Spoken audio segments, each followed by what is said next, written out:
Laurent, I didn't expect to find you here. I mean, you helped us. No. Shh. Don't be afraid. I promise. You will feel nothing. Edward, I love you.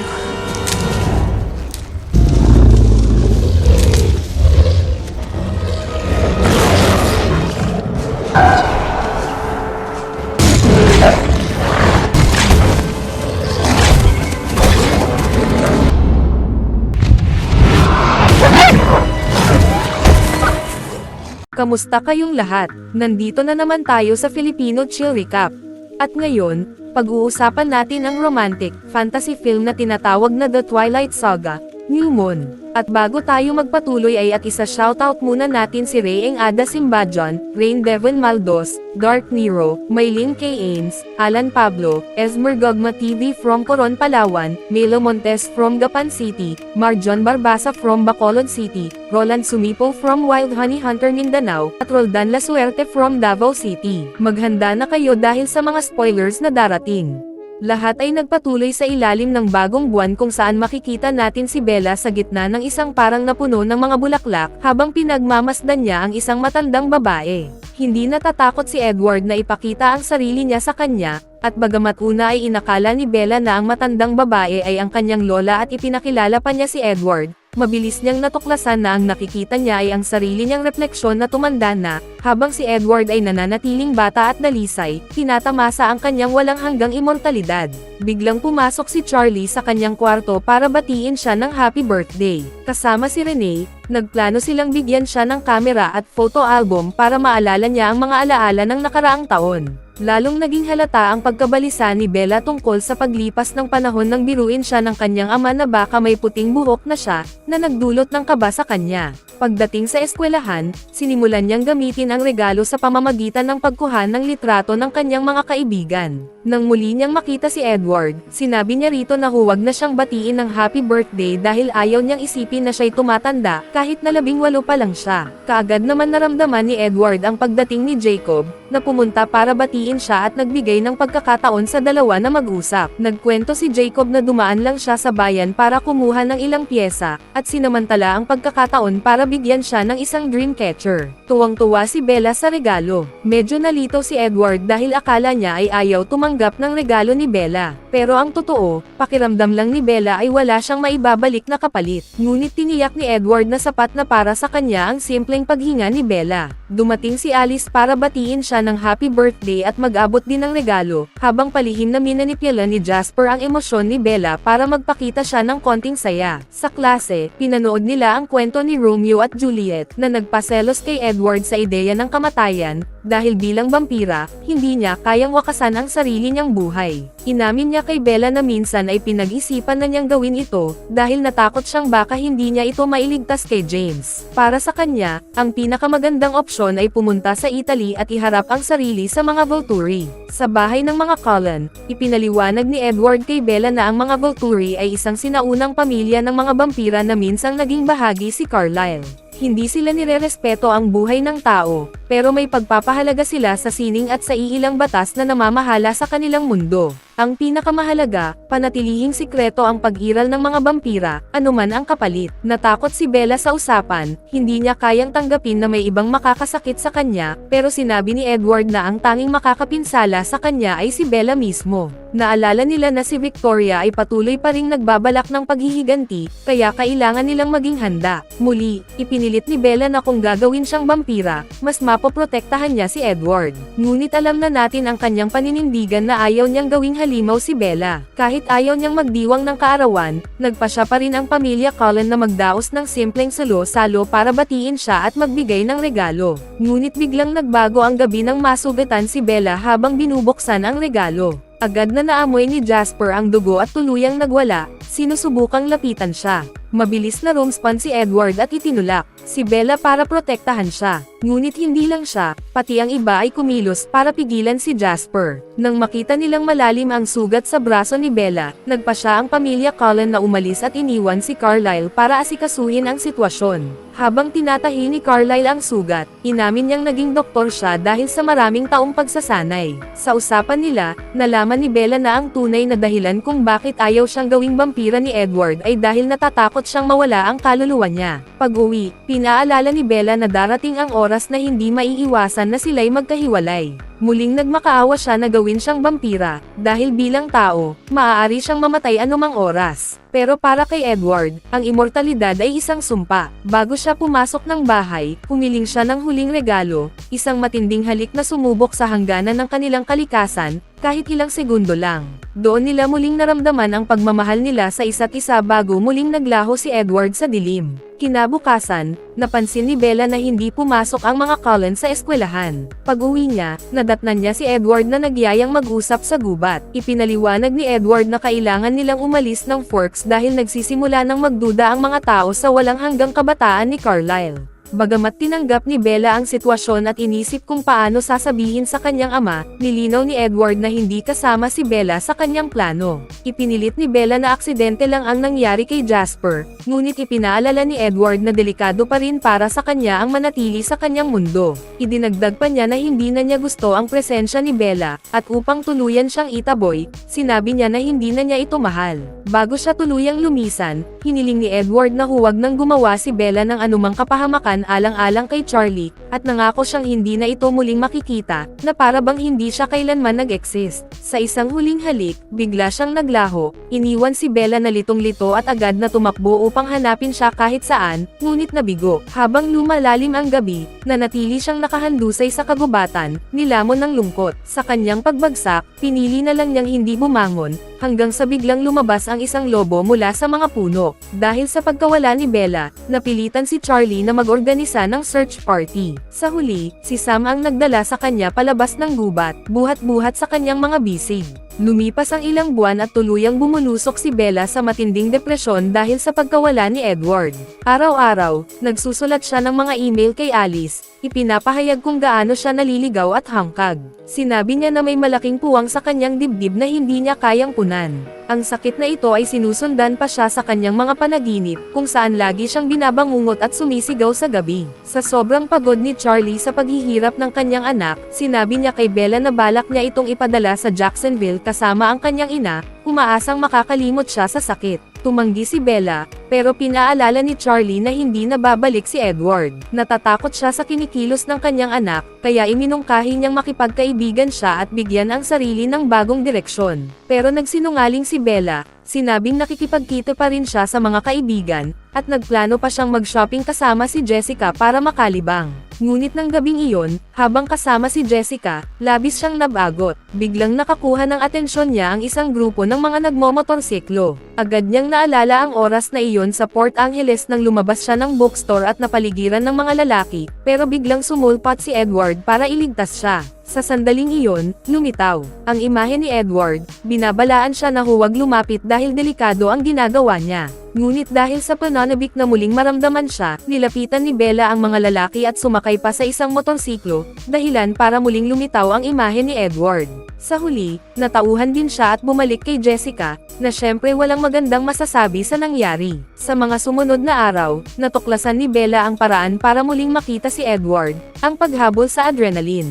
Kaya nagpa siyang bisitahin ang bahay ni Jacob dala ang dalawang lumang motorsiklo para ipaayos. Masayang sinalubong siya ni Jacob at agad pumayag na ayusin ang mga ito. Sa simpleng lakas ng kanyang mga kamay, naibaba niya agad ang motorsiklo mula sa truck, at napahanga si Bella sa kanyang lakas kahit na 16 pa lang siya. Kalaunan, sinabi ni Bella na dapat ayusin nila ang oras kung balak nilang gawin ito araw-araw, dahil ayaw niyang isipin ni Billy na pinapabayaan ni Jacob ang pag-aaral. Ngunit tumawa lang si Jacob at sinabing wala namang kaso kahit mas matanda si Bella, dahil pakiramdam niya ay may sapat siyang karanasan para siya ang mag-impluwensya. Dumating ang mga kaibigan ni Jacob na sina Quill at Embry para magpakilala kay Bella, at kinumpirma nila ang kwento ni Jacob tungkol sa bagong libangan nilang ayusin ang motorsiklo. Nang tanungin sila kung magkasintahan sila, agad na nilinaw ni Bella na magkaibigan lang sila, na ikinahiya ni Jacob. Pero tinawanan lang ito ng lahat. Lumipas ang maraming hapon kung saan magkasama silang nag-enjoy habang nag-aayos ng motorsiklo. Sinabi ni Bella kay Alice na ang presensya ni Jacob ang unti-unting nagpapagaan ng kanyang nararamdaman, parang unti-unting nababawasan ang puwang sa kanyang dibdib. Pero nang asarin siya ni Jacob tungkol sa agwat ng edad nila, tinanong niya kung ilang taon na ba si Edward. Sa simpleng pagbanggit ng pangalan nito, muling bumulusok si Bella sa matinding lungkot. Muling bumalik ang mga bangungot ni Bella, at kumbinsido si Charlie na nakakatulong ang Dreamcatcher, kaya pinayuhan niya ang anak na mag-focus na lang sa mga bagay na makakabuti sa kanya, lalo na sa relasyon niya kay Jacob, na siyang nakakapagpalimot sa sakit na nararamdaman niya. Isang hapon, habang magkasama sila, tinanong ni Jacob kung ano kaya ang gagawin niya kung hindi siya pumayag na ayusin ang mga motorsiklo. Sagot ni Bella, baka humanap na lang siya ng ibang paraan para makalipas ang oras. Sa sandaling iyon, napansin ni Bella sina Sam at ang tropa na itinapon ang isa sa kanila mula sa isang bangin. Natigilan siya, halatang nagulat at natakot, pero sinabi ni Jacob na isa lang iyong extreme na aktibidad na ginagawa ng iba sa reservation para maglibang. Na-curious si Bella at tinanong siya kung may problema ba siya kina Sam at sa iba. Hindi siya sigurado, pero pakiramdam niya ay kumikilos ang mga ito na para bang sila ang may-ari ng lugar. Ikinwento ni Jacob na si Embry, dati ay nilalay pa ang mga tagasunod ni Sam, pero kalaunan, sumama rin sa kanila, ganoon din ang iba pa. Ngayon, pakiramdam ni Jacob ay binabantayan siya ng mga ito, na para bang may hinihintay silang mangyari sa kanya. Kinahapunan, habang naghahanda silang subukan ang motorsiklo, ipinaliwanag ni Jacob kung paano paandarin ito. Pero habang nagsasalita siya, biglang naglaho ang kanyang tinig at lumitaw ang imahe ni Edward, muling binabalaan si Bella na huminto. Nalito si Bella pero nagpatuloy pa rin siya. Ilang segundo siyang nakapagpatakbo hanggang sa mga alaala ang tuluyang nakagulo sa kanya, dahilan para mabangga siya ng malakas sa isang bato. Agad siyang nilapitan ni Jacob para tulungan, at kahit duguan si Bella, nagpumilit pa rin itong humingi ng paumanhin at sinabing susubukan ulit. Napatawa si Jacob pero agad niyang hinubad ang kanyang damit, para takpan ang sugat. Doon, bahagyang natulala si Bella, na pagtanto kung gaano ka-attractive si Jacob, lalo na't medyo nahilo pa siya mula sa pagkakatama ng ulo. Sa eskwela, nagpa siya si Bella na makisama ulit sa kanyang mga kaibigan. Sinamantala ito ni Mike at lumapit sa kanya, napansin niyang mas gumiginhawa na ang itsura ni Bella. Inaya niya itong manood ng pelikula, isang romantic film. Tumanggi si Bella at imbes ay iminungkahi ang isang action movie na puno ng adrenaline. Inimbitahan din niya ang iba, pero sa araw ng panonood, karamihan ay hindi nakasama kaya silang tatlo lang ang naiwan, si Mike, Jacob at si Bella. Dahil sa matitinding eksena, nagsimulang mahilo si Mike at humingi ng paumanhin. Habang hinihintay nila itong makabawi, hinawakan ni Jacob ang kamay ni Bella. Napansin ang discomfort niya, kaya tinanong niya kung bakit siya lumalayo, gayong halata namang may nararamdaman siya. Sabi ni Bella, huwag na nilang bigyan ng label ang nararamdaman nila dahil baka masira ang kanilang pagkakaibigan, at kailangan niya si Jacob para maging maayos ang kanyang pakiramdam. Pero tiniyak ni Jacob na hindi siya titigil hanggat hindi niya napapatunayan ang sarili niya kay Bella. Pakiramdam ni Bella ay makasarili siya, kaya pinayagan niyang ipagpatuloy ni Jacob ang pagtatangka. Alam naman ni Jacob na si Edward pa rin ang iniisip niya, kaya nangako siyang hinding-hindi niya ito gagawin ng ganong sakit. Sinabi pa niya na hinding-hindi niya mabibigo si Bella. Lalong nalito ang dalaga sa kanyang damdamin. Sa gitna ng kanilang lapit, biglang bumalik si Mike at sinabing aalis na siya dahil masama ang pakiramdam niya. Naiinis si Bella at tinakot pa siyang huwag siyang gagayahin. Nang tangka niyang pigilan si Jacob, doon niya napansin na sobrang init ng balat ng binata. Ilang araw siyang walang narinig mula sa kanya, kaya't sinubukan niyang kontakin ito ng paulit-ulit, pero sinabi ni Billy na may mononucleosis si Jacob. Isang hapon, sinabi ni Charlie na aalis siya para mangisda kasama si Harry Clearwater, kaya nagkaroon ng pagkakataon si Bella na puntahan si Jacob. Pagdating niya, nadatnan niya itong naglalakad sa ulan, may maikling buhok at may tato. Nilapitan niya ito at pinagalitan dahil nagpatato raw kahit sinasabi nitong masama ang pakiramdam. Ayaw sana siyang kausapin ni Jacob, pero nagpumilit si Bella na alamin ang nangyayari. Pinaghinalaan niyang sinama siya ni Sam sa grupo, pero sinabi ni Jacob na tinutulungan lang siya nito. Kung naghahanap daw siya ng sisisihin, dapat sa mga bloodsuckers, sa mga Cullen. Nagkunwari si Bella na hindi niya alam ang tinutukoy nito, pero alam ni Jacob na nagsisinungaling siya. Bago umalis kasama sina Sam at iba pa, Sinabi niya kay Bella na hindi na sila pwedeng maging magkaibigan. Nagsorry si Bella at nakiusap ng isa pang pagkakataon, pero sagot ni Jacob, hindi na siya mabuting tao at kailangan niyang lumayo para matupad ang pangako niyang hindi siya sasaktan. Muling naguluhan at nasaktan si Bella. Wala na siyang sandigan, wala si Jacob, wala rin si Edward. Dahil sa desperasyon, bumalik siya sa parang na madalas nilang puntahan ni Edward. Pero ngayon, tuyot na at walang buhay ang lugar, katulad ng nararamdaman niya. Doon niya nakaharap si Laurent, na hindi inaasahang makikita siya. Sinabi nitong bibisitahin niya sana ang mga Cullen pero wala na ang mga ito, at nagtataka siyang mag-isa si Bella. Tinatanong niya kung madalas pa siyang bisitahin ng pamilya. Salamat sa alaala kay Edward, nagawa ni Bella na magsinungaling at sabihing nakikita niya pa rin sila. Iniiwasan niyang sagutin ng diretso ang mga tanong ni Laurent tungkol sa kanilang presensya sa Forks. Ibinunyag ni Laurent na ipinahanap siya ni Victoria para alamin kung protektado pa rin siya ng mga Cullen, dahil nais pa rin itong maghiganti para kay James. Sa alaala ni Edward, tinangka ni Bella na bantaan si Laurent kung susubukan siyang saktan. Pero duda ang vampira na mag-aaksaya pa ng oras si Edward para ipaghiganti ang isang iniwan na niyang babae. Unti-unti, hindi na napigilan ni Laurent ang kanyang pagnanasa sa dugo at sinabi nitong kung siya mismo ang papatay kay Bella ng walang sakit, para na rin niyang ginawan ito ng pabor, dahil plano ni Victoria na pahirapan siya bago tuluyang patayin. Habang malapit na ang kanyang katapusan, inalala ni Bella ang pagmamahal niya kay Edward, hanggang sa biglang lumabas mula sa kagubatan ang isang higanteng itim na lobo, kasunod pa ang ilan pang kagaya nito. Dahil sa takot, tumakbo palayo si Laurent habang hinabol naman siya ng mga lobo. Ngunit bago sila tuluyang maglaho, isang lobo ang huminto sandali para titigan si Bella, bago sumama muli sa habulan.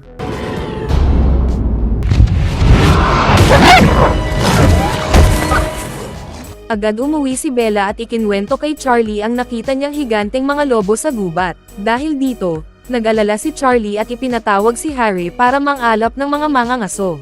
Inisip ni Bella na baka patay na ang mga hayop na iyon at tiyak na alam na rin ni Victoria na wala na siyang proteksyon.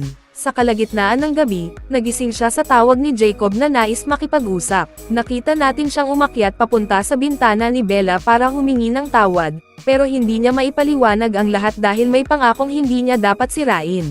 Nang makita ang kagat sa palso ni Bella, lalo siyang nainis dahil halatang alam ng dalaga ang sitwasyon. Pinakuhanan niya ng alaala ang kwento na sinabi niya noon sa La Push Beach, pero ang naalala lang ni Bella ay ang tungkol sa mga vampira. Pakiramdam ni Jacob, naipit siya sa mga desisyon ng iba, kaya iminungkahi ni Bella na tumakas na lang silang dalawa, lumayo sa lahat ng problema. Pero alam ni Jacob na kahit saan siya magpunta, susundan pa rin siya ng kanyang kapalaran. Bago siya umalis, sinabi niyang sana alalahanin ni Bella ang buong kwento dahil makakatulong iyon. Pagkatapos, naglaho siya sa dilim. Kinagabihan, nanaginip si Bella na nasa gubat siya kasama sina Edward at Jacob. Doon, unti-unti niyang naalala ang tungkol sa alamat ng Quileute na nagsasabing nagmula sila sa mga lobo. Kaya napagtanto niya na ang mga nilalang na nakita niya sa gubat ay hindi ordinaryong mga hayop. Kinabukasan, agad siyang pumunta sa bahay ni Jacob para makausap ito. Ngunit nagsinungaling si Billy at sinabing wala siya roon. Pumasok si Bella at nadatnan siyang natutulog. Paglabas niya, nakita niya sina Sam at ang iba pang mga lalaki sa labas ng bintana, kaya hinarap niya ang mga ito. Sinisi niya sila dahil sa nangyayari kay Jacob, kahit hindi pa rin niya eksaktong alam ang totoo. Dahil sa pang-aasar ng grupo, sinampal niya si Paul para itigil ang kanyang pangungutya. Ngunit lalo lang itong nagalit at bigla siyang nagbagong anyo bilang isang napakalaking lobo. Buti na lang, lumabas si Jacob para protektahan siya, ngunit imbes na lumapit kay Bella, siya rin ay nag-transform bilang isang lobo.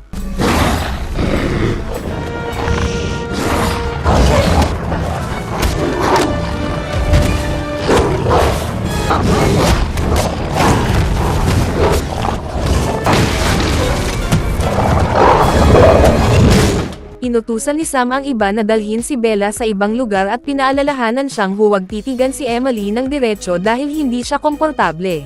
Si Emily, nakasintahan ni Sam, ay may malaking peklat sa kanyang mukha. Pagbalik ni na Jacob at Paul na para bang walang nangyari, inimbitahan siya ni Jacob para mag-usap, bago pa siya hinga ng tawad ng kanyang kaibigan.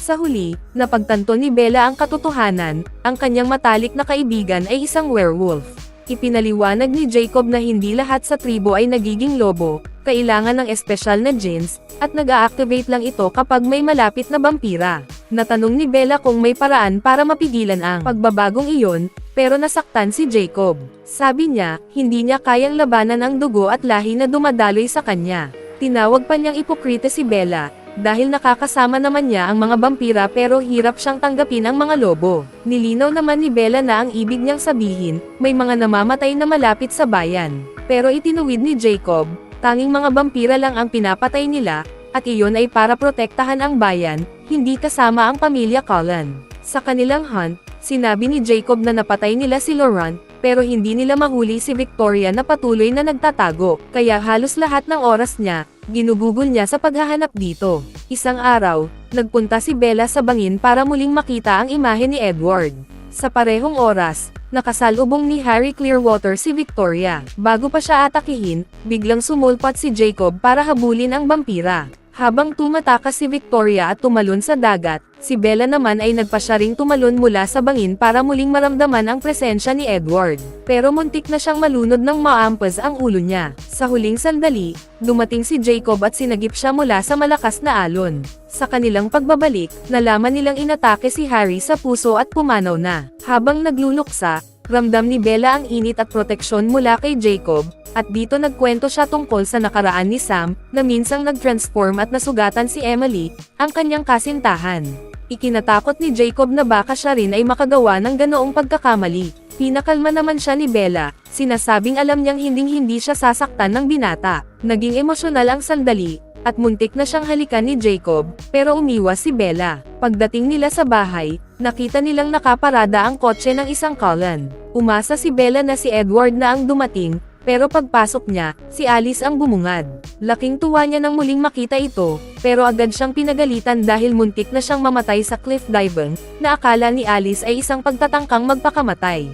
Doon niya rin nalaman na hindi na nakikipag-ugnayan si Edward, at nais nitong mag-isa. Hindi nagtagal, dumating si Jacob at nag-init agad ang tensyon sa pagitan ng lobo at ng vampira. Pinagitnaan sila ni Bella para hindi mag-away. Ngunit bago makaalis si Jacob, may tumawag sa telepono. Sinagot niya at sinabi sa kabilang linya na wala si Charlie dahil abala ito sa libing. Ang hindi nila alam, si Edward pala ang nasa kabilang linya. At nang marinig nito ang sagot, inisip niyang patay na si Bella. Labis na nag-aalala, ipinaliwanag ni Alice kay Bella na si Rosalie ang nagsabi kay Edward ng nangyari, kaya nagmadali itong pumunta sa Italia para hilingin sa makapangyarihang Volturi na tapusin ang kanyang buhay. Gulat na gulat si Bella, at agad siyang nagpasya na sumama kay Alice para iligtas ang kanyang mahal bago mahuli ang lahat. Pagdating sa Volterra, eksaktong may pistang nagaganap, at plano ni Edward na ibunyag ang kanyang tunay na anyo sa harap ng lahat, kahit nakapalit nito ang kanyang buhay. Mabilis na tumakbo si Bella sa gitna ng makapal na tao, at sa huling segundo bago siya tuluyang mabisto, niyakap niya si Edward at pinigilan ito. Sa una, akala niya'y panaginip lang, pero nang maramdaman niyang buhay si Bella, hindi na niya napigilan ang tuwa at pagluha. Inamin niya na ang lahat ng sinabi niya noon ay kasinungalingan lamang, hindi dahil wala na siyang nararamdaman, kundi dahil gusto niya lang itong ilayo sa panganib. Pero bago pa man sila makapagpaliwanag ng husto, dumating ang mga bantay ng Volturi. At sa halip na palayain sila, dinala sila sa ilalim ng kastilyo upang humarap mismo sa mga pinuno ng lahi ng vampira, ang mga makapangyarihang Volturi. Sa harap ng makapangyarihang Volturi, agad na nalaman ni Arrow na buhay pa si Bella at may dahilan pa si Edward para mabuhay. Hinawakan niya ang kamay ni Edward upang basahin ang kanyang isipan, at dito niya natuklasang matindi ang pagnanasa nito sa dugo ni Bella, pero kahit anong pilit, hindi niya mabasa ang isipan ng dalaga. Nangganyo si Arrow at pinasubukan si Jane, ang batang may kakayahang magdulot ng matinding sakit sa isipan ng iba. Ngunit bago pa siya makapagsimula, hamarang si Edward, tinanggap lahat ng paakit para protektahan si Bella. Nina si Jane at sinubukang tuwirang saktan ang dalaga, pero bigo siya. Lalong natuwa ang mga Volturi, dahil napatunayan nilang immune si Bella sa kanilang kapangyarihan. Gayunman, pinaalalahanan sila ni na Marcus at Caius na banta pa rin si Bella, dahil masyado na itong maraming nalalaman. Nagpasya silang patayin siya. Sumugod si Edward kay Felix, isa sa pinakamalakas na bantay, pero hindi niya kayang tapatan ang lakas at tibay nito.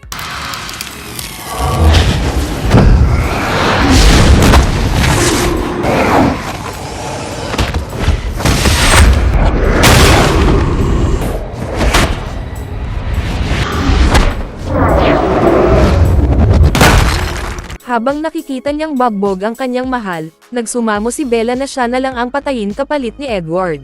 Naguluhan si Arrow, hindi maunawaan ang pagpili ng dalaga. Sa huling sandali, dumating si Alice at ipinakita sa pamamagitan ng kanyang bisyon na balang araw ay magiging isa ring vampira si Bella, at siya mismo ang magbabago dito. Nabighani si Arrow sa hinaharap na nakita, kaya't pinayagan silang umalis, ngunit may babala, dapat tuparin nila ang pangakong iyon, dahil wala ng pangalawang pagkakataon. Sa kanilang paglabas, naisalayan ni Bella ang isang grupo ng mga turista na walang kamalay-malay na gagawing pagkain ng mga Volturi. Mula roon, biglang nagising si Bella sa kanyang silid, katabi si Edward.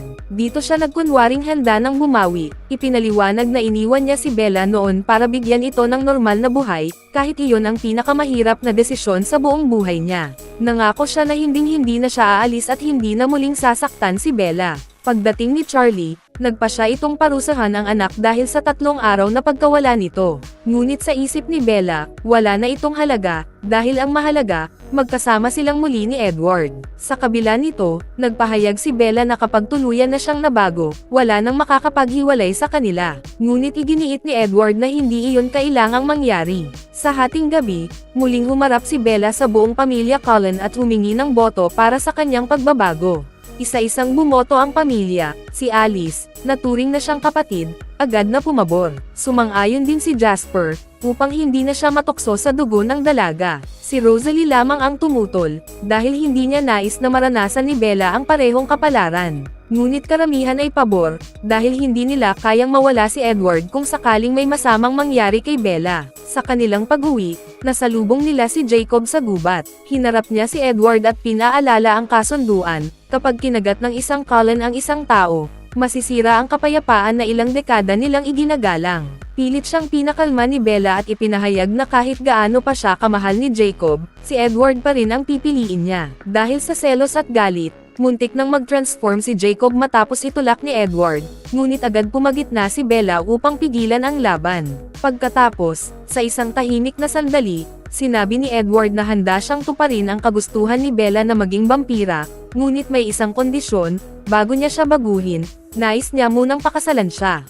Mag-subscribe na kung hindi ka pa nakasubscribe, pindutin na rin ang notification bell at like button para sa marami pang movie recap katulad nito, at mag-iwan ng comment down below.